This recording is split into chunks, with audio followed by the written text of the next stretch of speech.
Taking away my bell got my manager fired. Original post. I'm a night auditor at a hotel. My job mostly consists of sitting in the back, watching the cameras, printing out papers for accounting, and assisting guests who arrive in the dead of night. I work from 11 p.m. to 7 a.m. and am generally alone in the building, except for security, who is just one guy that only mostly shows up for his scheduled shifts. This job has been perfect for me. I struggle in most workplaces due to my blend of disabilities, which make waking up on time extremely difficult. Even showing up to work can be a challenge. And when I do, I often struggle to keep up with workloads.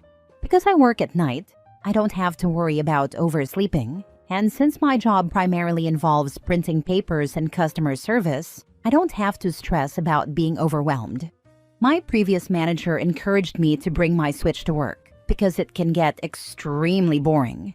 She made it clear that as long as I wasn't bothering guests, was on time, and got my work done, it didn't really matter what I did. She also mentioned that there was a bell in the dining area that the cooks used, and I could place it at the front desk so guests could easily alert me when they needed assistance while I was in the back. However, my previous manager left the company about a month ago, and our new front desk manager is an external hire. She sent her first message to the team about a week ago, and about 70% of it was her ranting about how unacceptable the use of the bell was. When she saw my sign that said, "Please ring the bell for service," she announced that anyone using the bell would receive a write-up.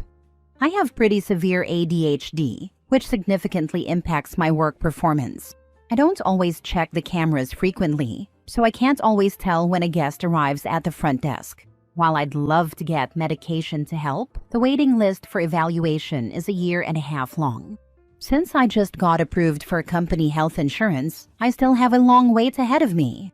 Maybe it sounds silly, but that bell is a huge help. It's quiet, distinctive, and immediately lets me know when I need to get up and assist someone. I haven't told my manager that it helps with my disability, but I did mention that it's useful for me. Regardless, if I don't have a bell out there for guests to use, there are only 3 possible outcomes when someone arrives at the front desk. The guest waits until I check the cameras, which could take a while because, again, memory issues. The guest walks into an employee-only area to look for me, inevitably scaring the heck out of me and looking extremely unprofessional. The guest yells, "Hello," to try to get someone's attention. None of these scenarios are ideal. To me, the easiest and most logical solution is to allow guests to ring a bell to notify me politely. However, my manager has made it crystal clear that this will not be happening, and I really don't want to get written up. While I could sit at the front desk all night, that would mean I wouldn't be able to monitor the cameras at all. Additionally, I wouldn't feel safe doing so. The front desk is positioned directly in front of a massive window, and we're in a shady part of town. I know I would have people coming in to harass me. It's happened before. I just want to keep the stupid bell. I don't understand why it's such a big deal if it helps me do my job more efficiently. But I don't know how to explain to my manager that a $5 bell from Amazon is an effective disability aid without sounding ridiculous. Now for the top advice before reading the updates. Your manager is a moron. It's not even a disability aid, it's a common-sense good service tool for after hours. I'd write a message to your manager saying how helpful you find the bell and outline exactly the points in your last paragraph. How being at the desk and an invitation to non-guests to try and get in, security issue. Maybe get the security staff to sign off that they agree having you waiting in the back is safer, and that you'd lose access to the cameras. Definitely mention previous examples of sexual harassment. Then say how customers seem to appreciate having a way to get your attention. That way, customers can feel like they are getting service, started even before you come out of the back. Make it clear that you are trying to figure out how to offer customers the best experience possible. I'd CC their boss, owner, regional manager, whoever. Do not address their boss, but put them on the email. Just address your manager and say how you want to give customers the best service possible. And if your bell is going to be taken away, you'd like them to help you come up with alternative solutions. I'm sure a huge part of her reasoning is that, because she's new and an external hire, she feels the need to establish authority. Stupid office politics. Thanks for the advice. I always struggle to phrase things professionally. Fortunately, I have a good rapport with the general manager. The moron is just the front desk manager, not the GM. So I think she'll see my side of things. Now for the first update. So, I guess I'm kind of looking for help. I think I might have dug myself into a hole here, and I really need this job. So back in September, my manager left for another job. Everyone was heartbroken, but of course we all wished her the best, and she left on good terms. For about 2 months, the front desk reported directly to the general manager, GM, who became less and less responsive to messages and calls. At one point, a guest approached me, complaining that their car had been stolen from our parking garage. They had been promised they would get to speak with the GM about the incident, but she never showed up. I sent an email to the GM immediately, furious that she had not responded to the guest and upset that my repeated calls to her over the last 2 weeks had been ignored. I told her she had to come in that day to discuss things with the guest, as they were checking out the next morning. I also said I expected an update since it happened during my shift, and I needed to know how to respond to similar situations in the future. I got no response, and she did not come to the hotel that day, so I emailed HR, letting them know I was unable to get in touch with her and needed assistance as soon as possible. That finally lit a fire under the GM, and the situation was eventually dealt with, though I never got my update. Then about a month and a half ago, we got a new front desk manager, who I'll call Mary. Her introduction to the team was off-putting. She started with a standard introduction, but then immediately went on a rant about the bell. She saw my sign that said, "Please ring the bell for service," and went off about how it was ludicrous and absurdly unprofessional. She said she had thrown the sign away and that if she ever saw something like that again, the person responsible would face disciplinary action. Additionally, she took away the keyboards for the computers in the back office, making them functionally unusable for everyone else. This was, of course, an absolute power trip. A bell is a normal thing to see at a hotel front desk, but even putting that aside, it has been a game changer for my disability. I have really bad time blindness and often forget to check the cameras for extended periods. The bell is the only thing that immediately gets my attention and gets me to the front desk right away. I figured that if I explained this to Mary, she'd understand, so I sent her a message clarifying that the bell helps me with my disability. I didn't go into too many details, just told her that I can be forgetful, and the bell ensures I don't miss guests when I'm in the back office. I also mentioned that I would like access to the back office computers again. Mary responded that it doesn't matter. I am not allowed to use the bell. I reminded her that as a disabled employee, I am entitled to reasonable accommodations, but she wasn't having it. She demanded that I get a doctor's note for the stupid bell or take it up with the GM. She also completely ignored my questions about the keyboards. On top of that, she told me that if I was struggling with focus, I should remove my distractions.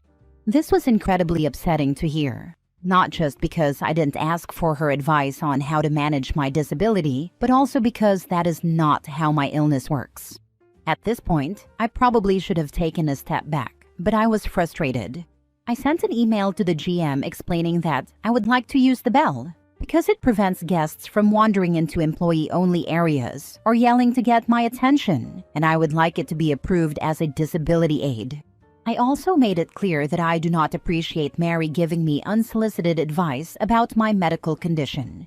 GM responded harshly, demanding to know why I wasn't staying at the front desk, why I wasn't checking the cameras, and stating that the bell has never been allowed. She also asked why I didn't disclose my disability in my interview. This question shocked me.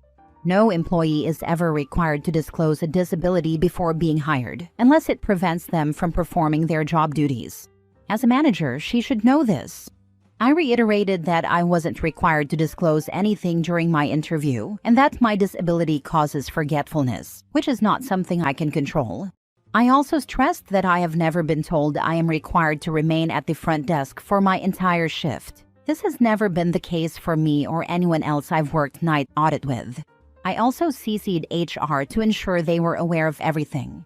HR responded, saying if I wanted accommodations, I needed a doctor's note. However, they did not acknowledge GM's out-of-pocket request to know why I hadn't disclosed my disability.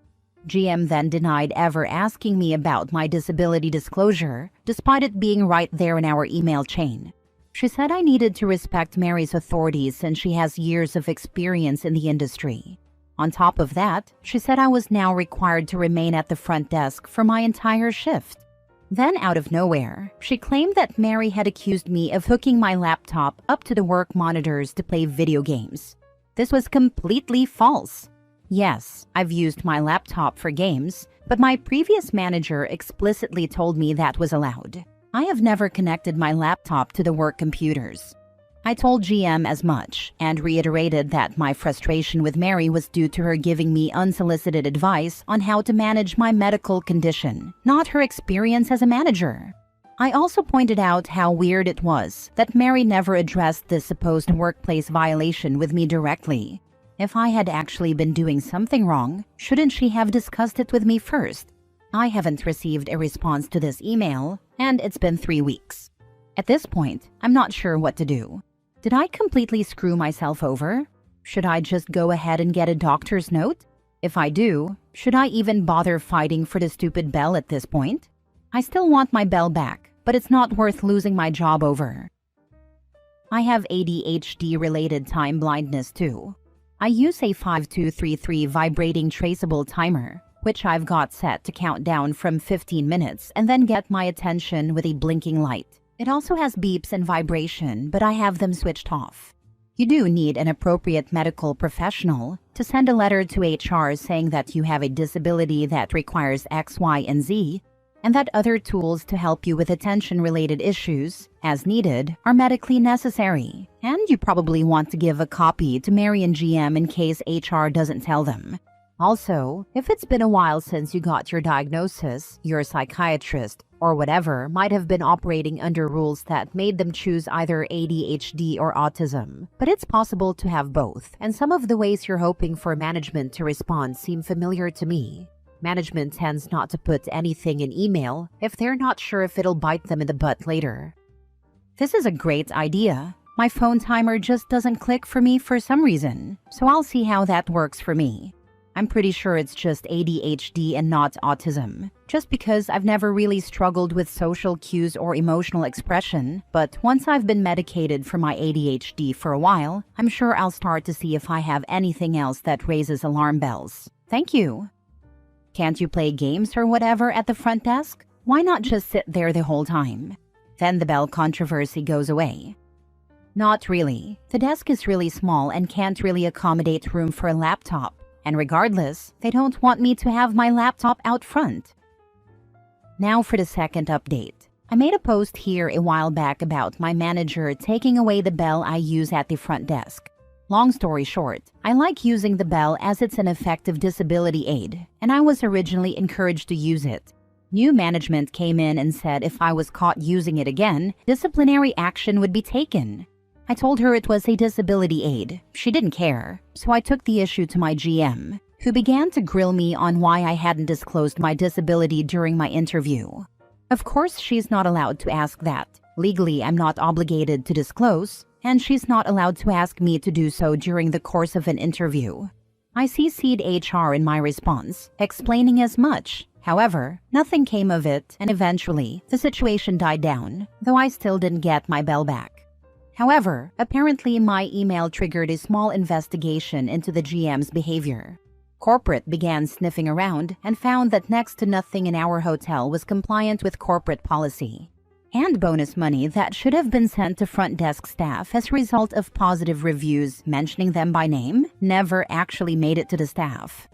According to a co-worker of mine, the GM had to be escorted out of the building. I spoke with the new acting GM about everything, and he said he was excited to meet me because of the multiple glowing reviews he'd read that mentioned me by name. He's interested in equipping me with the skills to begin rising up the management ranks, and asked me to expand on things that would make my job easier. Among the many changes he's planning on implementing came my personal favorite bit of news. I got my bell back.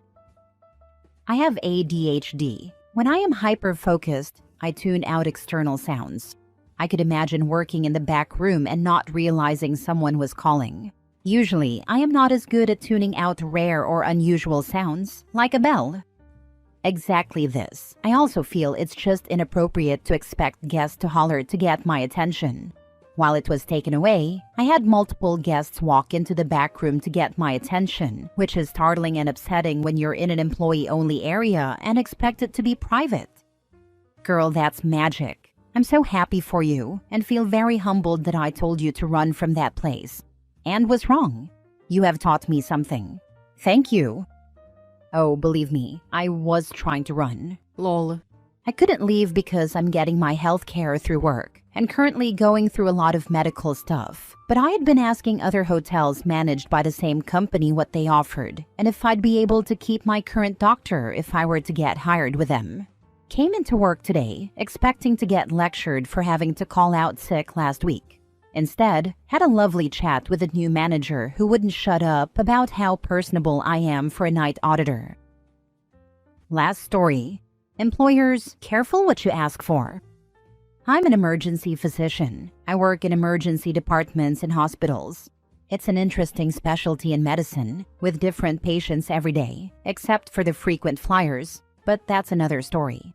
Now, especially in the wintertime, emergency departments are full of people, usually with long wait times, and we take people in order of severity, not first come first served. So, I'm at work and get a new patient. The chart says, needs a work note. I go into the cubicle and see a patient who is obviously ill. After 40 years of experience, I can size patients up pretty well from across the room. This woman was ill. Her vitals were not good, fever of 102 degrees Fahrenheit, the works. The monitor shows her heart is okay, pulse is a little high, BP is a little low, high fever. Talking to her, she tells me she's got a cold. Now, I tend to appreciate it when patients just tell me the truth. She didn't claim to have COVID, pneumonia, anthrax, don't ask, or anything but a cold, which, being a virus, there's not a heck of a lot I can do for her. So I ask why she came in. Turns out she's been ill for 2 days. Her fever is actually down with her taking Tylenol and drinking fluids. No kidding. And her employer wants a doctor's note for more paid time off. This woman waited in the emergency department waiting room for, checks the record, 5.5 hours to get a goddamn note for work? Not her fault though, it's her employer's. So, I ask her how much time they will give her paid off. There's no limit, she said. I just need a doctor saying I need it. Got it. So, she went home with a lovely note giving her 2 weeks off with pay and instructions to return for additional time if she needs it to recover. I really hate employers that demand asinine notes like this. Fight the stupidity. Now for the top comments. I'm a physician in Brazil. Due to our labor laws, there's no absence for work without pay cut if you don't present a doctor's note. Some employers even demand ICD coding, which is unethical and abusive. I get a perverse pleasure when I can justify giving a longer leave to honest patients, together with a copy of the jurisprudence and how to talk firmly to the HR representative that they got no right to demand to know what the patient is on medical leave for. I can literally just text my doctor's office. I have a persistent cold and my 2 days of self-declaring is up. Need a note? My symptoms are ... And then I'll get a note within a few hours mailed electronically. If I claim to need a month, the doc would probably want to see me, but not for minor things. Well played. It's nice to see a doctor who really cares about patients. I have met a ton of physicians, and they all have patients as their #1 priority. They all hate how much money drives medicine and medical innovation, and all of them were willing to help however they could, if it meant more access to care and better treatments were available.